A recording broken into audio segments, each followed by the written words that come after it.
All right, greetings everybody, and welcome back to the Media Files.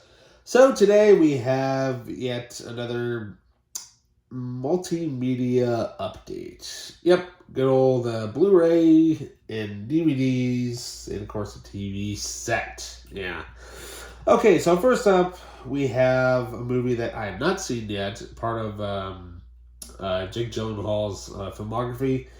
And, of course, directed by one of my favorite directors, Anton Fuqua, of course, who, is no stranger to awesome movies, including, of course, Training Day and, of course, the Equalizer trilogy, but also one of my personal favorites, King Arthur, which I absolutely love that movie, and I love the score to it. But we have the Steelbook edition of Southpaw. Yeah, I've not actually seen this yet, and I'm like, hey, it's a steelbook for 99 cents. Thank you, Goodwill. Okay. So I'm kind of surprised you put that amount on there. Alrighty, then up next, let's see here. Well, we have a movie that just screams utter stupidity. Just because of the title alone, I had to get it. It just sounds so god-awful. It's like one of those movies you watch on the Sci-Fi Channel or something that's probably made for, a cheap Netflix or, movie or something you probably would see on Tubi even. But I'm not going to complain, though, because it came with the slipcover. I'm like, okay. So here we have Navy SEALs versus zombies. I mean, come on. I mean, it probably played Call of Duty so many times. Like, hey, let's just make this into a 90-minute, cheese fest. And sure enough, that's kind of what it sounds like to me. But one thing I did notice, though, is that it actually co-stars Michael Dudikoff from the American Ninja movies. I'm like, all right, well, that actually might be a reason actually worth watching. Because, how is he not in one of the Expendable movies yet? I mean, come on. So then up next, we have, a little something for the kiddies here real quick. The little guy decided, hey, can I get something? Okay. And so he said to me he likes this. And I'm like, okay. So he decided to pick out a movie on his own, and he picked the Angry Birds movie. Yeah, I've never actually seen it. I know there's a sequel. We'll see how good it is.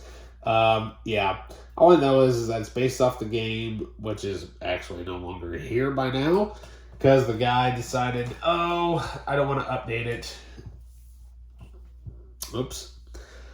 Alrighty, so then up next, we have ourselves a pair of video game movies. Yeah, to add to the collection. And sadly, they're kind of on some of the worst ones I've heard of. Now, obviously, I'm pretty familiar with the game. Of course, I played the game when it was in the arcades, and that was really the only way you could actually play it until they released the second game on Dreamcast many years later. Or years ago at this point. But it's from, it's got released from Artisan Home Entertainment, and of course directed by Uwe Boll. Yeah, who's no stranger to making video game based movies, right? Alone in the Dark, in the Dungeon Siege Tale trilogy, which is the In the Name of the King movies. The Blood Rain trilogy, you name it. So, hey, at least some of those games are getting adaptations. But, we have House of the Dead. Yeah. I know, it's got that stupid sticker on there from FYE. I'm going to try to get it off. And if not, well, then I'll just slip cases. But, yeah. So, yeah. And apparently, they made a sequel. House of the Dead 2, yeah, I'm like, okay. But the only reason why this one might sound a little bit better is because, it's produced by two of the guys who did the Saw franchise, and actually co-stars some pretty decent horror actors, of course, including Rachel Carruthers herself, Ellie Cornell, And of course, everybody's favorite Dr. Satan, Sid Haig, who's also known for other loads of great movies, of course, including Dawn of the Dead, the George Romero film. Yeah, we'll see how good this one is. So, it still looks like cheese, but that's all right. So we go from some meh movies to, how about some Scream Factory? Yeah. Now, surprisingly, I don't have either one of these in my collection, and mind you, these are the DVDs, and I only paid $5 a piece for these. Yeah, that's kind of surprising. But, of course, we have a John Carpenter film, which I have not even seen yet. I don't know how I've not seen this movie yet. But I'm, of course, talking about The Fog. Yeah, look at that. And it even came with the slipcover, too. And that's totally cool. I mean, because I knew when I got it, I had to flip this over so that way, you have the old school artwork and, of course, the newer artwork on the outside. But yeah, $5 for this. I'm like, dude, that's awesome. I don't know how I haven't seen it, but can't wait to sit down and watch it. Alrighty, then up next, I also paid $5 for this. Now, I've got plenty of copies of the first movie. I've seen the second movie. I have not seen the third, nor the made-for-TV fourth film. But hey, $5, I'm not going to complain. We have the collector's edition, of course, of Psycho 3. Yeah, so that means I need to get Psycho 2 to complete that collection. Sadly, no, reversible art cover. It's the exact same, unfortunately. But hey, $5 for Scream Factory. That's awesome. Now, the place that I got them at, I got those two movies at a local record store or whatever. And he had a couple of others. Like he had like Jeepers Creepers 1 and 2, but he wanted $80 a piece for it. And I'm like, no, I'm not paying that. But anyways. But, so let's round things off here with some TV shows. Yeah, so in the announcement that they are going to release a 6th and final season, I am a huge fan of these movies. I have loved them ever since I first seen them. I still bash the 4th movie because obviously it's the weakest one. The remake is okay, but, I think it went on for a little too long.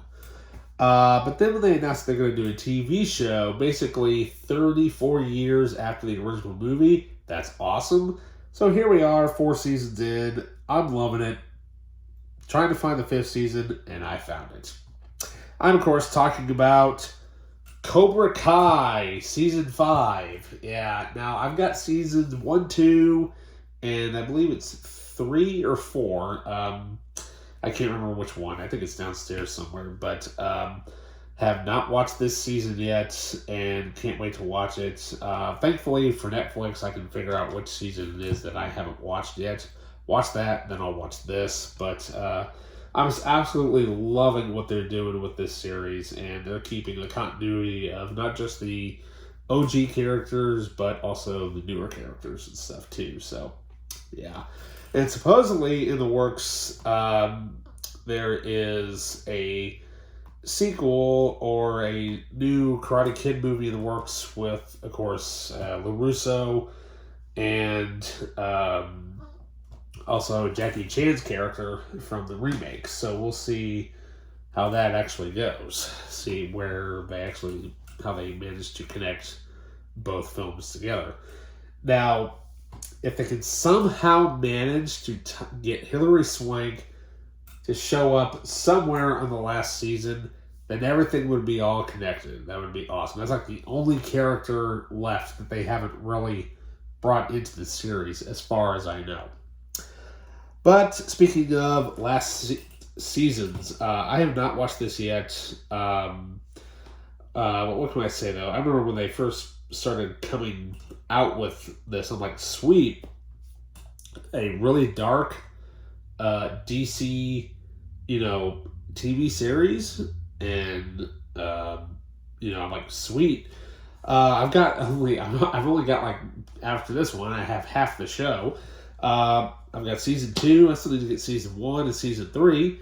But I do actually have here the 4th and final season of Titans. Yeah, I've not actually watched any of this yet. Gotta track down season 1 and then, of course, season 3.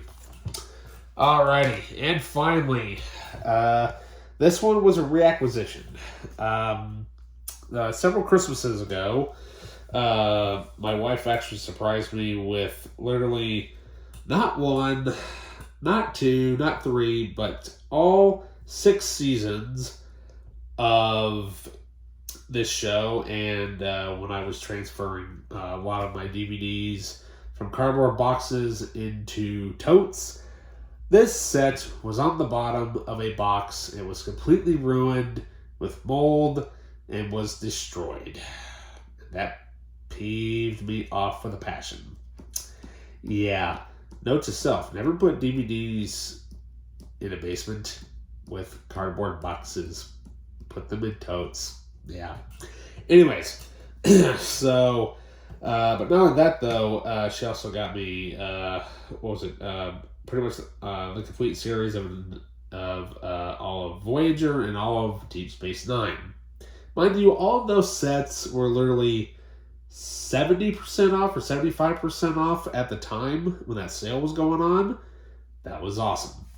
So, what series, of course, am I talking about? Well, of course, I am talking about the original Star Trek series. We have the very first season of Star Trek: The Next Generation. Yeah, finally back in the collection in the original silver packaging. Yeah, because she surprised me with seasons 2 through 7 in this style, and I wanted to find this exact same set. And so now it's literally going to stay up here. Once I get all the rest of them up here, I'll have a big old Trek thing going on up here up top. Yeah. That's something I'll have to show off at some point. Show off my entire Star Trek collection, as well as Star Wars and all the other stuff. But eventually, one day, I'll have a huge multi-parter of the entire collection. But that's a long ways away, so don't be planning on me getting that out anytime soon. It's a very, very long, in the works type of video. Yeah. Basically, everything that you see here has to go out to my garage, but I have to empty my garage first in order to get everything out of here, out to there. Yeah, that's just going to take a while. So, yeah. Well, that basically is it for this small little update.